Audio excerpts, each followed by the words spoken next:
Now, the hidden move you're missing to stay down on the golf ball like you see all the best players in the world is your root cause to why you stand up. Because doing this, going through the golf ball, doesn't just happen for no reason. Every golfer out there does that for a very valid reason. It's a reaction their body does to be able to hit the ball to the target as well as they can. Because if those golfers didn't do that, they would hit the ball terribly. So to successfully stay down on the golf ball, you need to fix that root cause reason. So we're going to tell this here in this video today through one of my online students who I've now been coaching for a year, and he's almost at scratch. We're so close. So with my student, we're going to talk about the exact root cause that made him have his early extension movement, as we can see here with the before and after.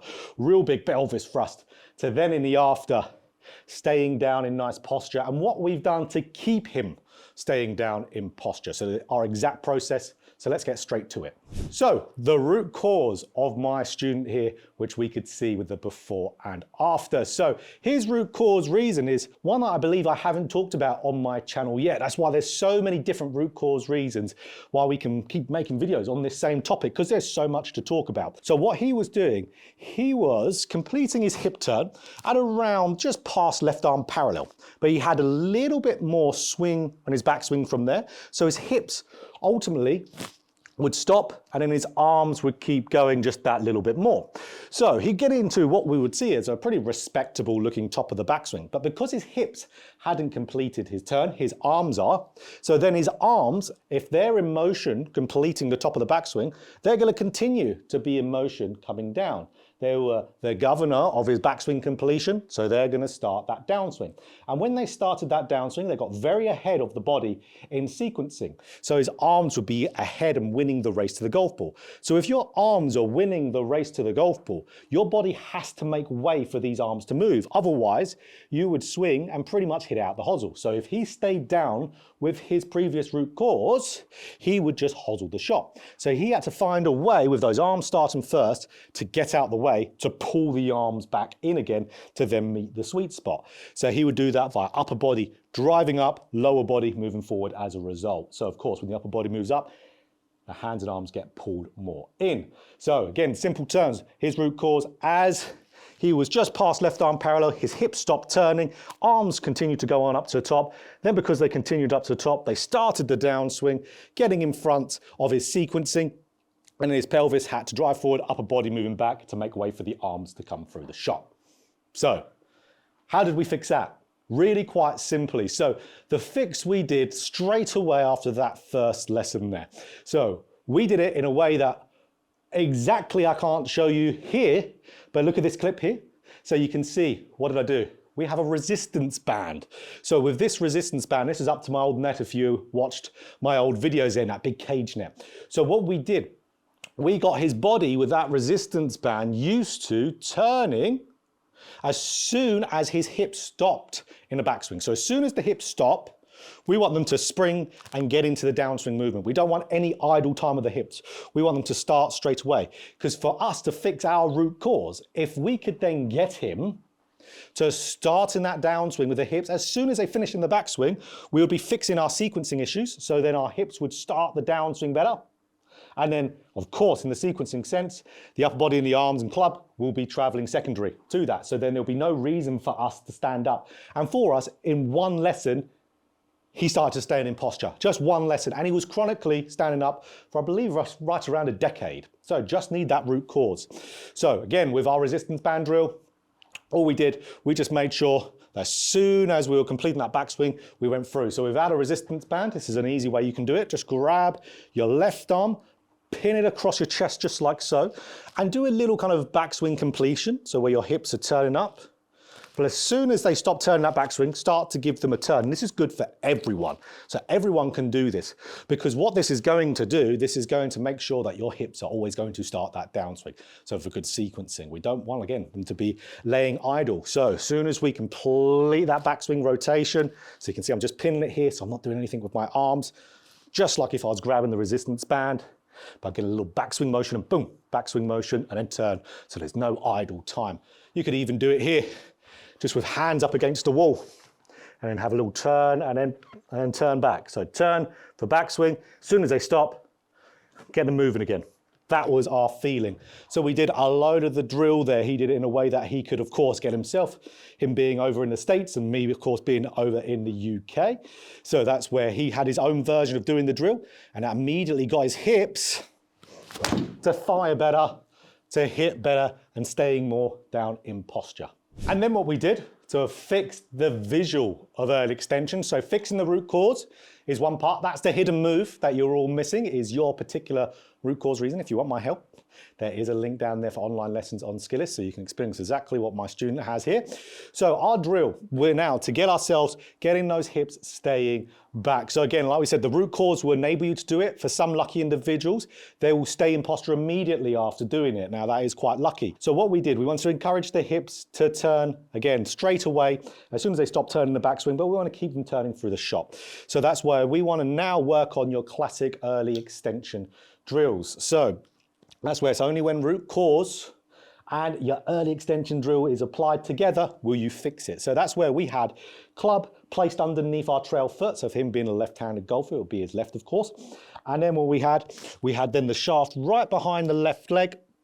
And then what we wanted to do from there is as soon as we're starting that downswing, of course, make sure that lower body is starting the downswing as soon as you can. And then make sure that with this club that's behind our left leg, we're hitting it with our left leg as soon as we can, which with this drill, most players get to it at around impact. But you can see if I do that, look at how open and rotated, but down in posture. And that's a really good big topic here, guys. To be able to stay in posture, you need to rotate. You have to keep rotating. If you don't, your body will stand up to let the club through.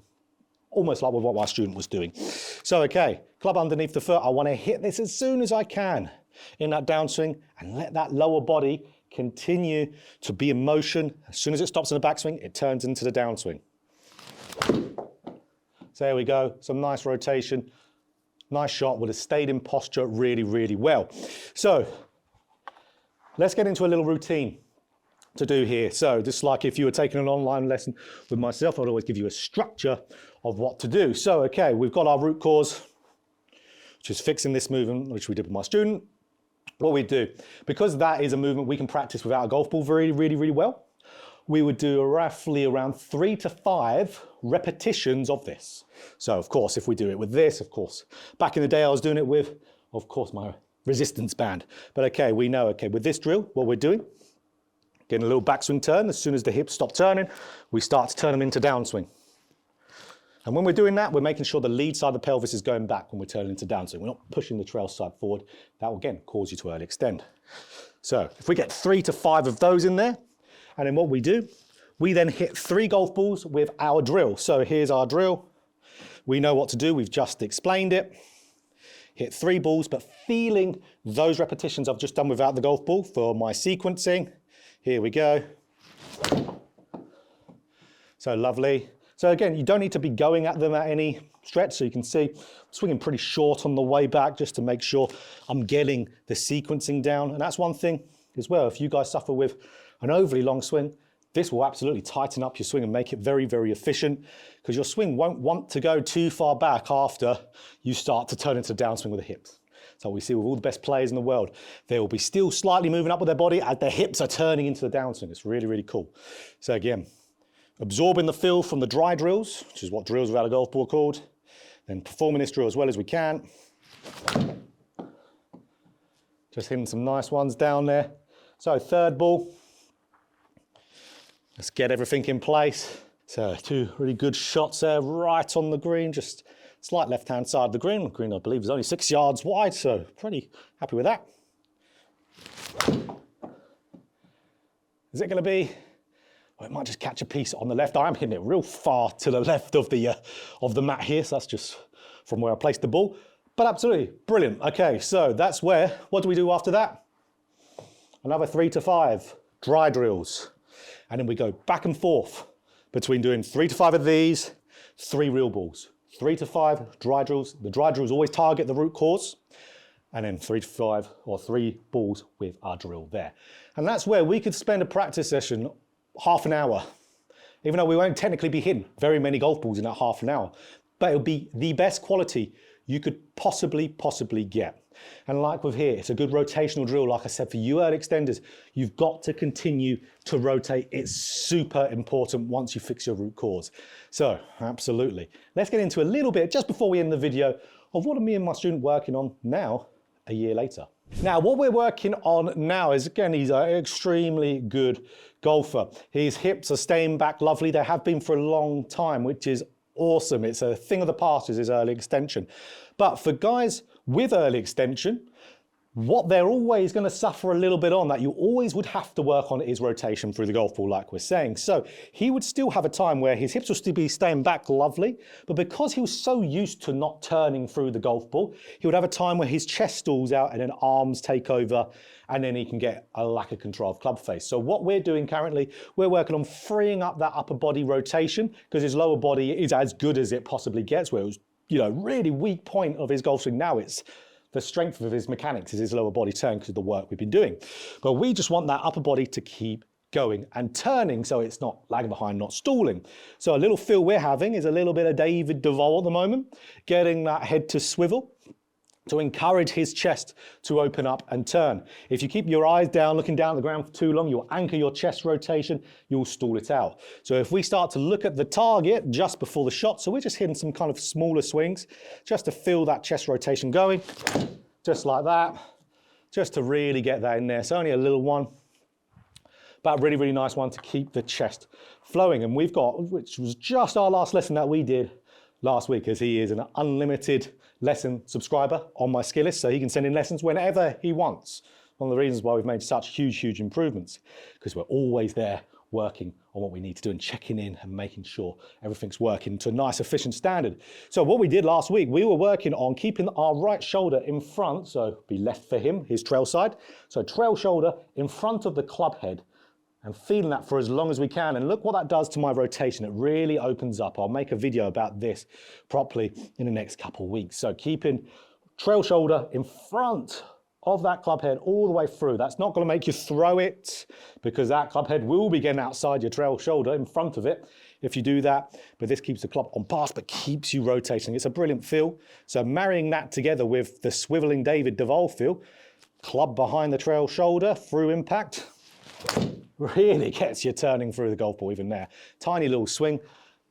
It's almost gone as long as my full swing, because you're efficient with that movement. So that's what we're doing now.